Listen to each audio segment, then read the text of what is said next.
So after 15 years of making YouTube videos, the one thing I've learned is you just can't keep everyone happy. There's always someone complaining about video quality, be it too dark, too shaky, too quiet, etc.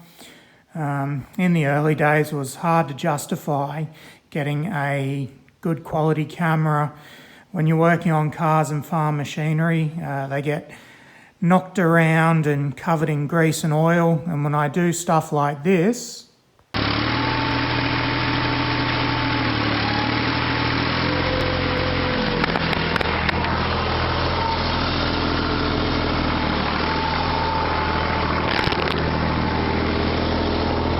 it makes it really hard to justify spending a lot of money on a good camera. So all of my early stuff was filmed in 3GP on a crappy flip phone, and then I went through a few various digital cameras, but once I made YouTube partner, I thought I'd better spend some money on a quality camera. So this is a total potato cam by today's standards, but it was a very expensive potato cam when I bought it, but it served me well for many years. But now I'm just filming on my iPhone, which people have been complaining about being too shaky, so I've got myself a Vimble, so hopefully that should sort all that out. So I've just got to learn to use it, so they're a lot more complicated than one would think, so forgive any rookie errors, but it's a new year now, and I thought a new Volkswagen video might go down well. I had high hopes of getting a lot of work done on Krieger over the Christmas New Year break, but so far nothing. I've just pulled the cover off it for the first time since I made the dash removal video, which was about a year ago, I think. But I do have a lot of new parts I was hoping to get in it. So I've got some new floor pans, got a new front apron, that's the American style with the grill on it for air conditioning. Got some roof cuts there to fix the atrocious rust holes in this one.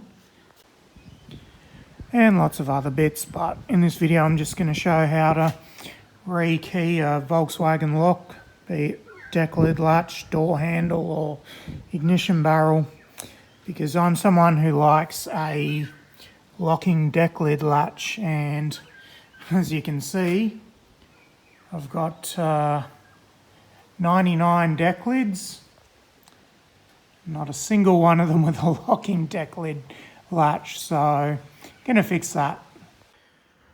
So I managed to pick up on Facebook a locking decklid latch, but unfortunately it's come with no key. Now the completely sane, logical and easy solution in this situation is simply have a locksmith cut you a key. Any locksmith worth their weight will easily be able to make a key from original code, and if you have an original genuine Volkswagen lock, doesn't matter if it's door handles, ignition barrel or decklid latch, they all have the code on them from the factory. You can see door handles have it right on the end there. You get ignition barrels, have it stamped on the side, and even decklids, latches will have it right there.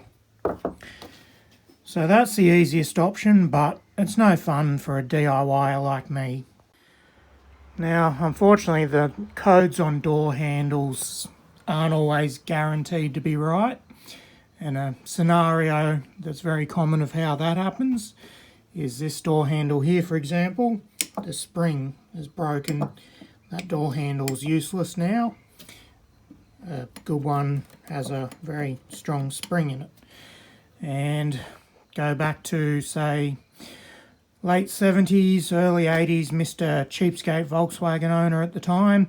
I'm not paying hundreds of dollars from a dealer for a new door handle. I'll buy one from a junkyard. And Mr. Cheapskate Volkswagen owner doesn't want a different key for his door, so simply takes the lock out of it, puts it in new door handle, And now the code on the door handle is meaningless, but if you have two handles with matching codes on them and one key works in both, you're generally pretty safe. So before you can dive into this, you just need a basic understanding of how the lock barrels work, and they are so simple and easy to understand. A lot of people are confused by them, but really is simple. I'll demonstrate on this handle. I've already removed the cam off the end, so the barrel simply pulls out. So when a key is not inserted into the barrel, they have all these little brass wafers in them. Now they're spring loaded, so it's best to try and keep a key in it if you can. The key will stop them coming out, because if they fly out and get lost or in the wrong order, you're in a world of hurt. So there's a row of them on either side. You can see them just protruding out slightly. And so when there is no key in like that and they're all protruding, they slide into that slot there and that slot there, and that's what stops the barrel turning.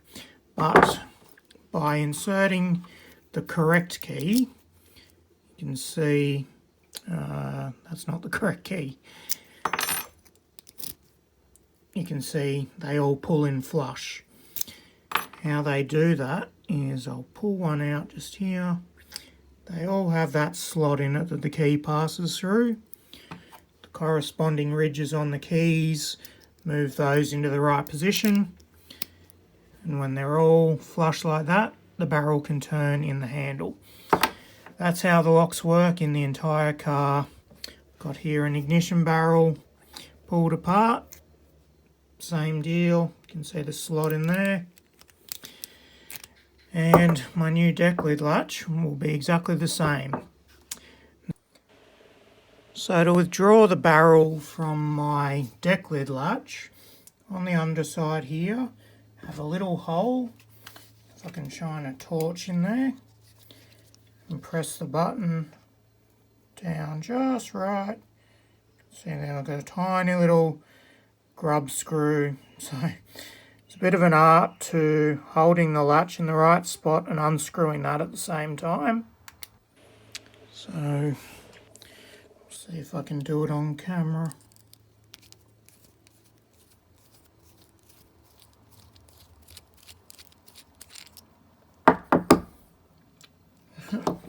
So there's tiny little grub screw, very easy to lose, so be mindful of that.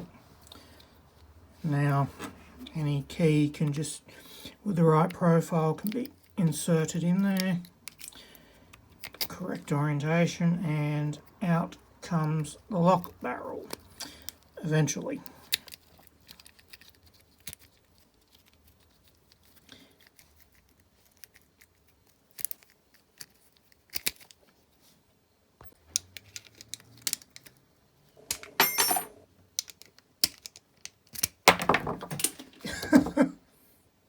So that was a perfect example of why you try and keep the key in the barrel at all times to stop all the wafers from shooting out. If I was trying to keep that in the original order, I'd be in a world of hurt now, because every one of these wafers is different and had a specific spot to be in, which I've totally mucked up now. So I've just cleaned 4 decades worth of crusty old grease out of there with brake cleaner, and just put those wafers back in wherever. Let's just pretend that never happened, and for the purpose of this, they're still where they originally were. Now there is a couple of different ways to go about this. The correct factory way would be to get an assortment kit of the various wafers, like so.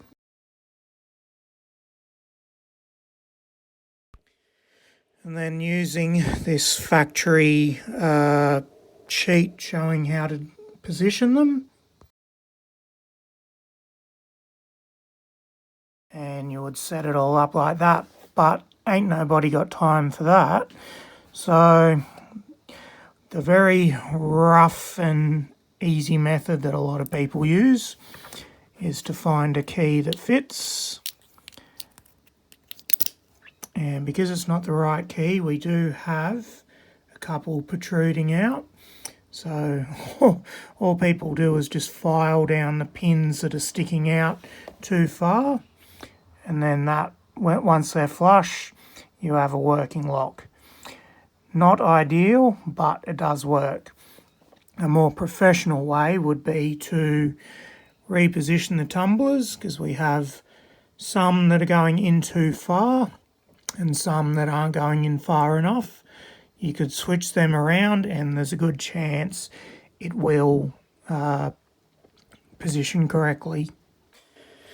Or another easy method, which is what I'm going to use, if you have a busted door handle like this one with a good lock barrel in it and key, just simply take all the wafers out of this key barrel and put them into the decklid latch barrel, and then this key will work with this barrel. So you can see here my decklid latch barrel. I've pulled all the old wafers out, and the donor door barrel, what I've done is I've made sure to position them both the same.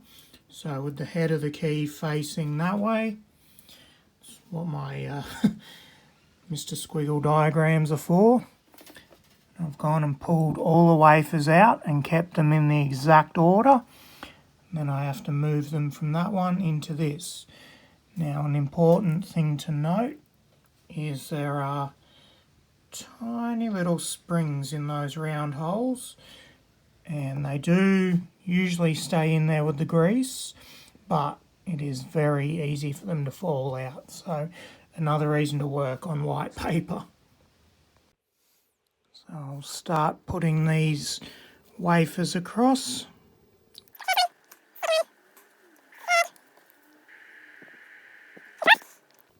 That's it for that side. This side, they face the other direction. The springs are on the bottom.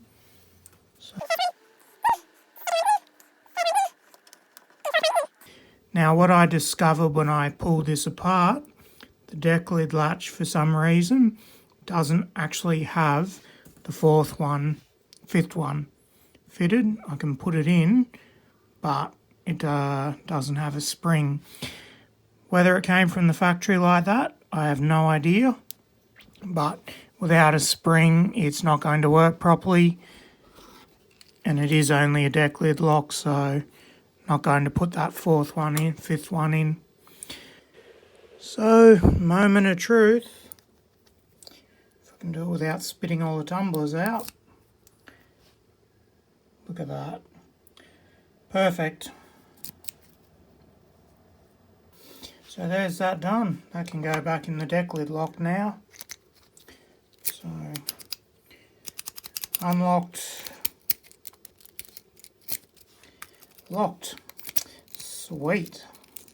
So ordinarily I'd give everything a good coat of graphite powder, which unfortunately I don't have on hand at the moment, but never mind. Put it back in and reinstall the retaining grub screw. So line up the hole, drop the little itty bitty grub screw in there, try and get it in its hole. Perfect. And done. One rekeyed latch ready to go. Now, in the event that you don't have a broken old handle to raid all the wafers from like that, the other method is to rearrange the pins. So as an example, I've got this latch tumbler here with a correct key in it. Some random one here I've just cleaned up with brake cleaner. I have no key for that one, so what we'll do is make the key out of this one work in that one. So first need to just see how close it actually is. It's actually pretty close. Okay, so on the big key head side, this side with 5 wafers, other side's only got 4. So 5 side, we have the number 1 is in too far, number 2's out too far, number 3's in too far. So we'll switch number 2 and 3 around, see if that fixes them.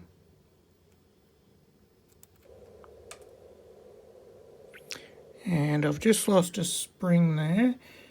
As you can see, they're very small and easy to lose. Push number 2 spring back in, number 3 spring back in its hole. We'll switch these around, see if it's any better.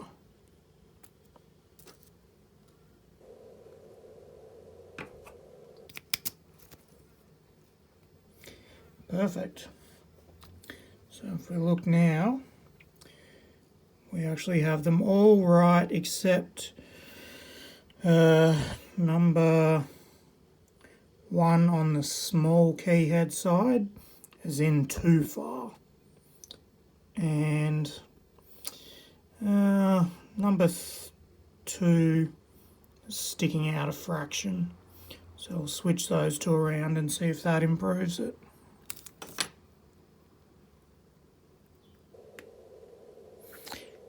Taking the wafers out upwards to prevent the spring falling out.